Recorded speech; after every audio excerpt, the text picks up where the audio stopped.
A las 4:17 de la madrugada, en algún lugar del norte de Ucrania, una plataforma de lanzamiento metálica giraba en silencio alejándose del Donbass, apuntando hacia el Círculo Polar Ártico. A 1.800 kilómetros en línea recta, un dron ucraniano de largo alcance gris mate, propulsado a hélice, sin insignia visible, despegó esa noche hacia una instalación que los planificadores del Kremlin consideraban intocable desde hacía décadas. La base aérea de Oleña, en la Oblast de Murmansk. Una pista de hormigón congelado rodeada de abetos centenarios y roca granítica que alberga los bombarderos estratégicos Tu-22M3, los mismos aviones que durante meses habían estado destruyendo bloques de apartamentos en Odessa y mercados en Zaporilla. Lo que los operadores de radar rusos, sentados frente a sus pantallas verdes en búnkeres de la tundra, no sabían esa noche era esto. El escudo que Putin había construido durante 20 años tenía un hueco, del tamaño exacto de un dron que cuesta lo mismo que un coche de segunda mano. Para entender qué pasó en Oleña esa noche, hay que entender primero qué es la península de Kola y por qué es el lugar que Putin más temía perder en todo el Ártico. La Kola es una lengua de roca y tundra que cuelga del extremo noroccidental de Rusia sobre el océano Ártico. El invierno dura 9 meses. Las temperaturas caen a 30 grados bajo cero. Los fiordos se solidifican en bloques de hielo gris oscuro. Y dentro de ese silencio congelado, la Federación Rusa construyó el complejo militar más denso del mundo en términos de ojivas nucleares por kilómetro cuadrado. No es una exageración.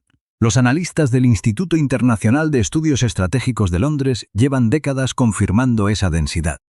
Los submarinos de misiles balísticos de la Flota del Norte, los Borei de cuarta generación y los antiguos Oscar II, patrullan bajo el hielo ártico desde las bases de Gaziyevo y Vidyayevo. Cada submarino Borei transporta 16 misiles Bulava, y cada Bulava tiene alcance para llegar a cualquier capital occidental en menos de 20 minutos de vuelo. El Ártico es para la estrategia nuclear rusa lo que el centro de una caja fuerte es para un banco, donde guarda el último recurso, el que nadie puede tocar sin consecuencias globales. Pero Putin no temía perder solo sus submarinos. Temía perder algo que usaba todos los días para atacar a Ucrania. La base aérea de Oleña, registrada en los mapas a militares como Lenegorsk 2, está enclavada entre colinas bajas tapizadas de abetos a unos 120 kilómetros al sur de la ciudad de Murmansk. Desde los años 60 del siglo pasado funciona como aeródromo de bombarderos de largo alcance. Pero desde el 24 de febrero de 2022, la base pasó de ser una reliquia de la Guerra Fría a ser el nudo operativo desde donde Rusia ejecutaba parte de sus ataques aéreos más devastadores contra ciudades ucranianas. Los aparatos que salen de esas pistas son los Tu-22M3, bombarderos supersónicos con alas de geometría variable pintados de gris plateado, con 4 motores turbojet en la cola y una envergadura de más de 23 metros. La OTAN los cataloga con el código Backfire desde los años 70. Cada uno puede transportar hasta 3 misiles Kh-22, una munición de la era soviética con cabeza explosiva de casi 1 millar de kilogramos. Rusia los usó repetidamente contra objetivos civiles en Ucrania porque sus existencias eran amplias y la cabeza de guerra no requería precisión para causar devastación. El coste de un Tu-22M3 remozado supera los $100 millones. Rusia mantenía alrededor de 60 en activo al inicio del conflicto, con Oleña como uno de sus principales garajes árticos. Y aquí aparece por primera vez la aritmética que define toda la estrategia ofensiva de Ucrania. Avión de $100 millones lanzando misiles de varios millones de dólares contra infraestructura civil. Dron ucraniano de largo alcance, entre $15.000 y $20.000 de coste de plataforma. Esa diferencia no es un accidente de inventario. Es el principio ordenador de toda la campaña de ataques profundos que Ucrania fue construyendo desde mediados de 2022. La pregunta era si esa campaña podía llegar hasta el Ártico, y si podía, ¿con qué le esperaba? La península de Kola no es terreno desprotegido. Es la instalación militar más blindada de Rusia fuera del cinturón de Moscú, y en algunos aspectos la supera. La defensa antiaérea en torno a las bases de Murmansk opera en anillos concéntricos. El primero lo forman baterías de misiles S-400 Triumph, desplegadas sobre plataformas de hormigón en colinas sin vegetación para maximizar la cobertura del radar. Cada batería cubre hasta 400 kilómetros en todas las direcciones y puede rastrear 16 objetivos en vuelo de forma simultánea. Un caza enemigo que intente cruzar esa barrera recibe 2 o 3 misiles por cada uno que lanza.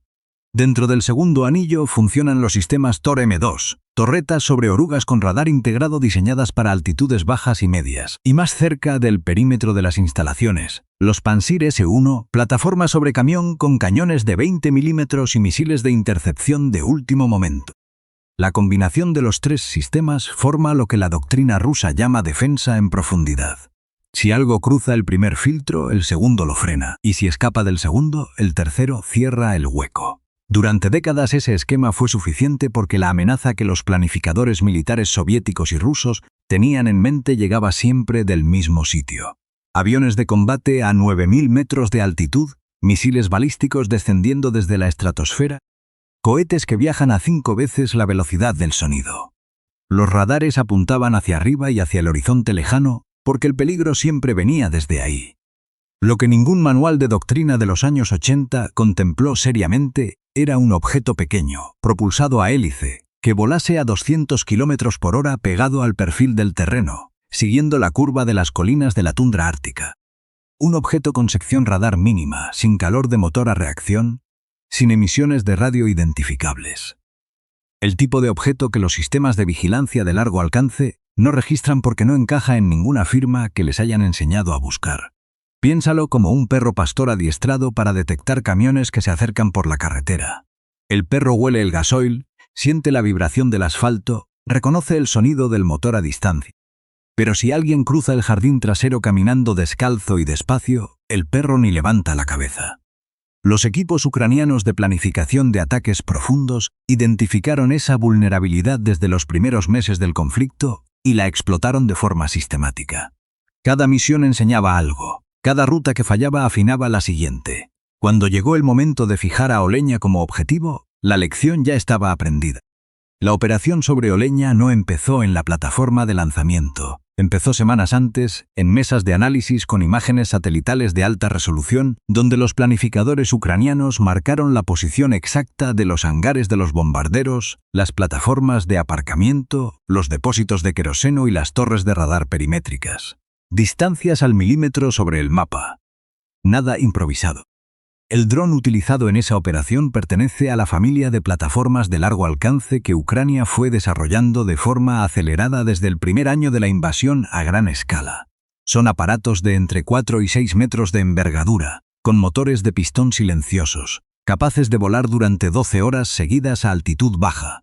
Su guiado sigue rutas preprogramadas con navegación por satélite y corrección topográfica en tiempo real. El propio dron lee el perfil del terreno durante el vuelo y ajusta su altitud para mantenerse en la sombra de las elevaciones, fuera del alcance de los radares de vigilancia. La misión duró varias horas desde el despegue. El aparato voló hacia el norte sobre territorio ruso, siguiendo la curvatura de los valles entre las colinas de Múrmansk, atravesando bosques de abetos oscuros, sobrevolando lagos congelados y carreteras vacías sin ningún radar que lo detectase a las altitudes que utilizaba. Cruzó el umbral del Círculo Polar Ártico. Siguió hacia el sur de Múrmansk y llegó al perímetro de la base de Oleña sin que ninguna batería de misiles lanzase un solo proyectil en su dirección. La explosión fue registrada y documentada posteriormente por imágenes satelitales de alta resolución de Maxar Technologies, compañía que publica cobertura regular del territorio ruso desde el inicio de la invasión. Los fotogramas mostraron daños visibles en un hangar de la zona de aparcamiento de aeronaves con marcas de fuego sobre la losa de hormigón circundante. Los colectivos de inteligencia de fuentes abiertas que trabajan con ese tipo de imágenes identificaron evidencia compatible con al menos un Tu-22M3 afectado en el área del impacto. Un avión de $100 millones, reducido a chatarra por un artefacto que cuesta lo que cuesta cambiar los muebles del salón de una casa. El Ministerio de Defensa ruso no emitió ningún comunicado sobre el incidente. En la gramática informativa del Kremlin, ese silencio tiene un nombre conocido. Confirmación sin palabras. Lo que sucedió en Oleña no fue solo un golpe contra un hangar ártico. Fue la prueba más clara hasta ese momento de que la distancia dejó de ser una barrera. Putin construyó durante 2 décadas su narrativa de invulnerabilidad ártica sobre una premisa geográfica, que Ucrania, un país mediano con un ejército reconstruido desde cero, nunca tendría los medios para alcanzar el Ártico. 1.800 kilómetros de tundra congelada, radares escalonados en capas, misiles tierra-aire en anillos, patrullas de cazas interceptores. Ese cordón garantizaba que los bombarderos de Oleña siguieran despegando sin interferencias, lanzando misiles contra ciudades ucranianas, regresando intactos a sus hangares árticos. La ecuación se rompió con un motor de pistón y un tanque de combustible. La ruptura tiene implicaciones que no se detienen en una pista de aterrizaje dañada. Los programas de drones de largo alcance ucranianos no son el producto de una sola empresa ni de un solo ministerio de defensa. Son redes de decenas de equipos de ingeniería civil y militar que compiten internamente para desarrollar versiones más capaces, con mayor alcance, menor firma radar, rutas de vuelo más sofisticadas. Cada generación mejora la anterior. La plataforma que llegó a Oleña no era el techo de lo que Ucrania puede fabricar ni lanzar. Lo que el Kremlin sabe desde esa noche, aunque jamás lo diga en público, es que las bases de la flota del norte en la Kola, los hangares de submarinos en Gatsiyevo, las instalaciones de radar del sistema de alerta temprana en el litoral ártico, ya no pueden darse por protegidas solo por la distancia y la latitud. La física del dron de largo alcance ha cambiado la geometría del conflicto. El escudo ártico que Putin más temía perder tiene ahora una fisura que ningún misil S-400 puede reparar. Rusia invirtió décadas y cantidades que no admite en construir el cinturón militar del Ártico. Ucrania necesitó una noche y el equivalente al precio de reformar la cocina de un apartamento para demostrar que ese cinturón tiene costuras por donde el frío entra sin pedir permiso. Déjanos tu opinión en los comentarios. La pregunta es concreta. Si Ucrania tuviese el alcance operativo para elegir un único objetivo dentro de la flota del norte rusa, ¿cuál cambiaría más el equilibrio de esta guerra? Dale a suscribirse si quieres seguir el mapa real del conflicto. Semanas después, a más de 2.000 kilómetros al este, otro equipo ucraniano encontró un objetivo que Rusia consideraba igualmente protegido por la geografía y la nieve. Pero esa es otra historia. Cambio y fuera.